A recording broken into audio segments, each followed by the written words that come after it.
Tu as dit: «Le bien et le mal n'existent pas, tout ce qui existe est amour». Est-ce que tu peux me parler un peu plus de ça? Ouais, c'est tout ce qui est finalement est amour. Cette notion de bien et de mal, ça a été créé en quelque sorte par les religions. Les bons comportements, les mauvais, les gentils contre les méchants. Mais quand on regarde un être humain, on se rend compte que on est à la fois parfois intelligent, des fois con, des fois partageur, des fois égoïste. Des fois on dit la vérité, des fois on ment, et c'est ça qui fait notre humanité. Et si on regarde la vie d'une façon plus globale, on voit que les planètes tournent entre elles de façon parfaite. Que le cycle animal est parfait, que le cycle végétal est parfait, que le cycle de l'eau est parfait. Donc tout est parfait.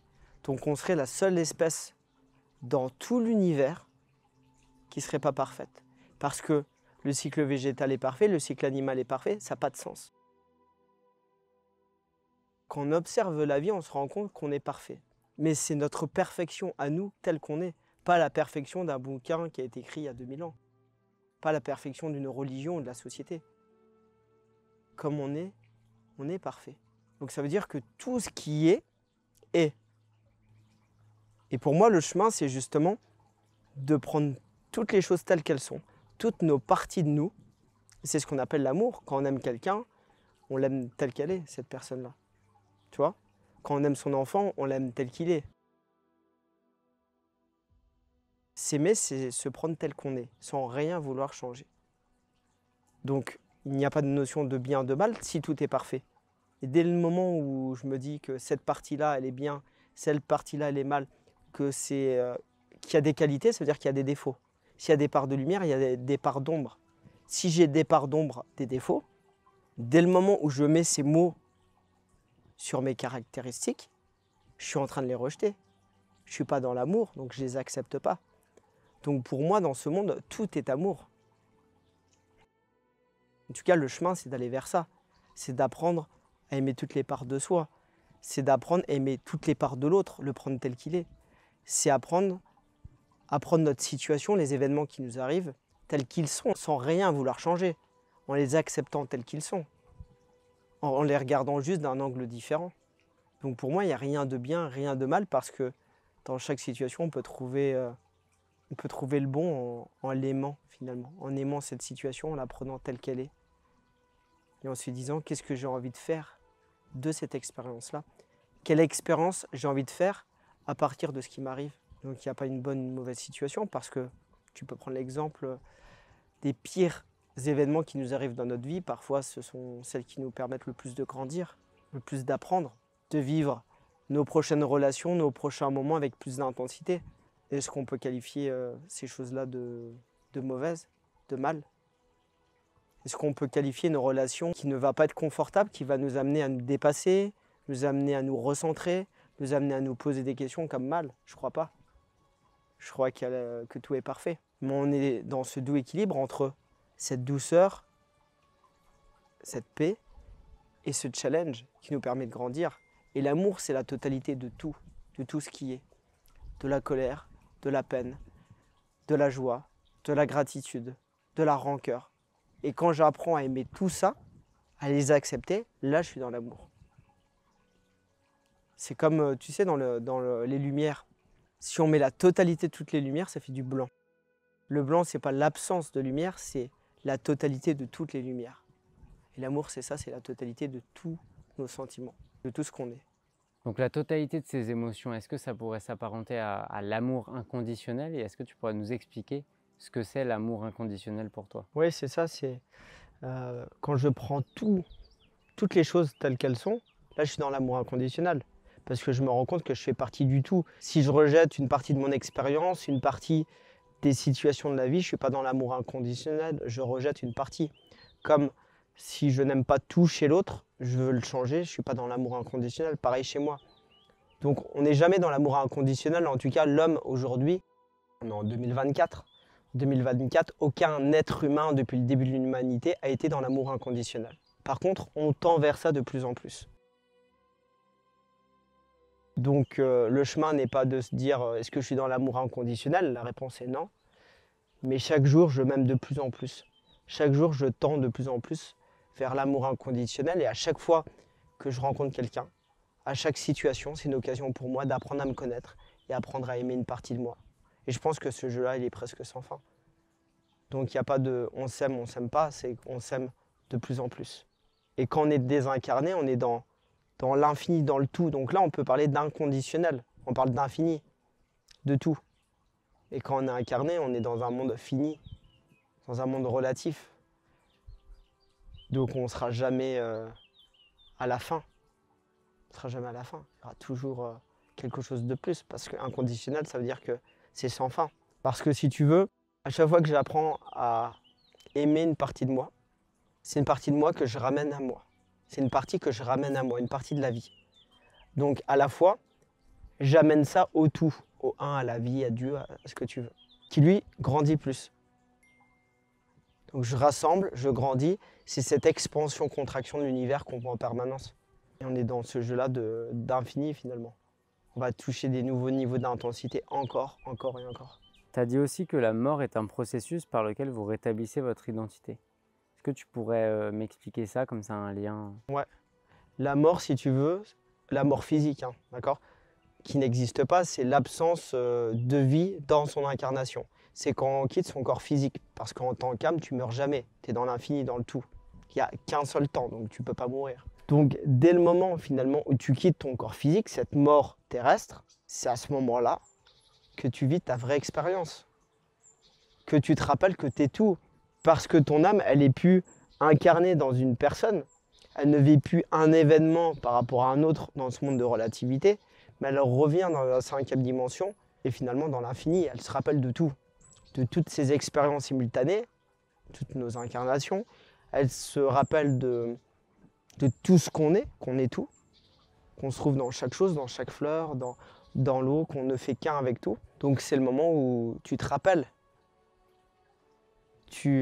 En anglais, remember, tu rappelles tes parties et tu te rappelles qui tu es. Mais du coup, si c'est à la fin de notre incarnation qu'on comprend tout, à quoi ça sert de chercher pendant qu'on est incarné? Ce qui se passe après? Ouais. Bah rien. À rien. Notre vie, elle est là maintenant. Dans tous les cas, on va se rappeler de tout.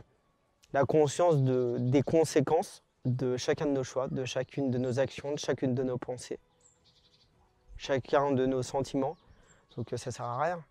Parce qu'on va passer sa vie à essayer de comprendre ça, alors qu'on va se rappeler de la totalité dès qu'on va se désincarner. Donc chercher à comprendre ce qu'il va avoir après la vie, c'est un peu savoir la trouille. D'avoir la trouille de l'inconnu en quelque sorte. On essaye d'avoir des preuves, de se rassurer. Mais aucune preuve ne nous rassurera jamais. Parce qu'on ne saura jamais avant de quitter notre corps. Et on n'a pas besoin de le savoir et on oublie pour une raison. Si on s'incarne, on choisit de tout oublier, c'est qu'il y a une raison. Si tu te rappelais que tu étais tout, comment tu fais pour prendre ton gamin dans tes bras? Comment tu fais pour faire l'amour avec ta femme? À faire l'amour avec toi? C'est chaud quand même. Tu vois, cette expérience de je peux sentir une fleur parce que j'oublie que je suis cette fleur-là. Et j'ai besoin d'oublier ça quand je m'incarne. C'est vraiment important. Parce que c'est ce qui me permet de vivre intensément l'expérience de qui je suis. Et je ne peux pas vivre l'expérience si je suis tout. C'est parce que je vais me dissocier du tout. Je vais être une chose par rapport à son contraire. C'est ça la relativité. Si je suis d'une certaine taille, je suis de cette certaine taille. S'il y a des plus grands, ça va m'amener à faire l'expérience d'être petit. Si je vois des plus petits, ça va m'amener à faire l'expérience d'être plus grand. Si je vois des riches, ça va me donner l'expérience de la pauvreté. Si je vois des pauvres, ça va me permettre l'expérience de la richesse. Une chose ne peut exister sans son contraire, c'est cette relativité. La relativité permet de donner vie, expérience aux choses que je connais. Tu vois? Ça va me permettre de vivre le sentiment de. Il y a certaines personnes qui ont l'impression de ne pas appartenir à ce monde-là, qui aimeraient revenir à la maison. Qu'est-ce que tu leur dirais? Je leur dirais que, en fait, ce qui se passe, c'est que ce refus d'incarnation, cette volonté de revenir en haut, vient du fait qu'on a oublié qu'on a choisi de s'incarner. Choisir de s'incarner, c'est-à-dire vivre. Vivre en termes humains, cette incarnation-là. Vu que j'ai l'impression de ne pas avoir eu le choix, d'avoir subi ce choix-là, j'ai l'impression qu'on me l'impose et j'ai pas envie de la vivre. Et généralement, ces personnes-là, c'est se donner l'autorisation de mourir, d'avoir la possibilité de se dire bah, je peux me foutre en l'air peut-être, qui leur permet de se donner l'autorisation de vivre. C'est de prendre conscience qu'ils ont la possibilité soit de se foutre en l'air, soit de vivre. Et que finalement, ils choisissent de vivre. Personne ne leur impose de vivre. Ils ont choisi, en tant qu'âme, de vivre. Mais ils ne s'en rappellent plus. Donc le sujet, c'est de se rappeler qu'aujourd'hui, maintenant, tu as le choix. Tu ne pourras pas te rappeler du choix que tu as fait avant de t'incarner. Par contre, tu peux te rappeler du choix que tu fais maintenant. Je choisis de vivre maintenant. À partir de là, ces personnes-là, généralement, changent du tout au tout. Ouais, elles se disent, ouais, en fait, la vie, elle vaut vraiment le coup. Et j'arrête de me dire, j'appartiens pas à ce monde-là, la vie après, c'est mieux, vivement que je parte. Non. Cette vie est précieuse et je vais vivre à 100% maintenant. Donc ta vie, elle est maintenant. Donne-toi l'autorisation de mourir et donne-toi aussi l'autorisation de vivre. Et tu verras que tu as envie de vivre. Croque la vie à pleines dents. Parce que si tu n'avais pas envie de vivre, tu serais déjà plus là. Donc si tu es là, c'est que tu as vraiment envie de vivre. Donc croque la vie et regarde ça, te dire ok, j'ai le choix entre vivre et mourir à chaque moment. On a le choix à chaque moment en tant qu'être humain. Tu pourrais te foutre en l'air à n'importe quel moment, comme chacun, d'accord? De façon consciente, en mettant fin à ses jours, ou à travers inconsciente, à travers une maladie, quelque chose qu'on va se créer soi-même. Donc tu as le choix à n'importe quel moment. Dis-toi, qu'est-ce qui te fait le plus de bien aujourd'hui? C'est de vivre. C'est de vivre. Mais de te raconter que ça sera mieux après, que tu n'es pas de ce monde-là, bah, c'est en train de te tuer. Tu es dans ce monde aujourd'hui. C'est ça le sujet. Tu es dans ce monde aujourd'hui et maintenant. Qu'est-ce que tu as envie d'en faire? Est-ce que tu as envie de subir ta vie? Te dire la vie elle est difficile, c'est un fardeau, ça sera mieux après, alors que tu n'en sais rien? Ou de te dire comment je peux profiter un maximum de cette vie-là, en jouir un maximum parce que mon temps est limité. Et si j'ai choisi de m'incarner, c'est qu'il y a une bonne raison. J'arrête d'essayer de tout comprendre, mais je vis. Et quand tu vis, la vie elle est belle. Qu'est-ce que tu dirais aux gens qui pensent qu'il n'y a pas de vie après la mort, que c'est fini? Je leur dirais que ça change absolument rien à leur expérience. Dans tous les cas, l'équation est la même dans ta vie. Qu'il y ait une vie après la mort ou pas, que tu penses qu'il y ait une vie après la mort ou pas, tu as du temps, c'est ta vie. Ta vie, c'est chaque petite seconde de ta vie, comment tu l'utilises. Donc le sujet est le même, parce que quelqu'un qui pense qu'il y a une vie après la mort dans l'incarnation, je veux dire, son équation est la même. Il faut qu'il vive à 100% sa vie. Quelle vie il a envie d'avoir? Il doit profiter à fond de chaque petite seconde de la vie. Celui qui pense que c'est fini, il profite aussi de chaque petite seconde de la vie, donc ça revient au même. Finalement, peu importe ta croyance, ça te ramène à ici et maintenant. Quelle vie j'ai envie d'avoir aujourd'hui? Qu'est-ce qui va faire qu'aujourd'hui, quand je me couche, je suis fier de moi? Qu'est-ce qui fait que le dernier jour de ma vie, j'aurai pas de regrets? Qu'est-ce qui fait que j'ai vécu intensément ma vie et je suis fier de moi?